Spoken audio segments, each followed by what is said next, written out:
നമ്മളെ ആവേശം അഖിലേന്ത്യാ സെവൻസിലെ ഒരു രാത്രിയുടെ കഥാനായകനാണ് ഈ തോളത്തിരുന്ന് വരുന്ന പച്ചക്കുപ്പായക്കാരൻ. റോയലും ജിംഖാനും സമനിലായപ്പോൾ നറുക്കെടുപ്പിന് വരുന്നൊരു വരവാണിത്. ഓനെന്ത് നറുക്കെടുപ്പ്? ഓൻ വിചാരിച്ച മാമൻ ഓനെ എടുക്കാൻ വേണ്ടി കൈനീട്ടുകയാണെന്നാണ്. നിങ്ങൾ നോക്ക്, എത്ര നിഷ്കളങ്കായിട്ടാണല്ലേ ആ കുട്ടി ആ നറുക്കെടുക്കുന്നത്.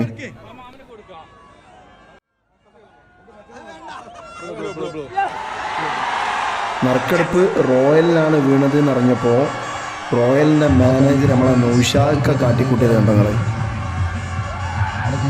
ഇതൊക്കെയാണ് ഫുട്ബോളിൻ്റെ വികാരം. ഇതൊന്നും ഒരിക്കലും നമുക്ക് പ്രീ പ്ലാൻ ചെയ്തിട്ട് ചെയ്യാൻ കഴിയില്ല. ഇതിലെ ഏറ്റവും വലിയ കോമഡി എന്താ അറിയോ? ജിംഖാനൻ്റെ എക്കാലത്തെയും നല്ല താരം, നമ്മളെ പഴയ സന്തോഷ് ട്രോഫി താരം വയനാട്ടുകാരൻ പ്രിൻസ് പൗലോസിൻ്റെ മോനാണ് ഈ നറുക്കെടുത്തിട്ട് അച്ഛൻ്റെ പഴയ ടീമിനെ തോൽപ്പിച്ചത്. അതെങ്ങനെയുണ്ട്?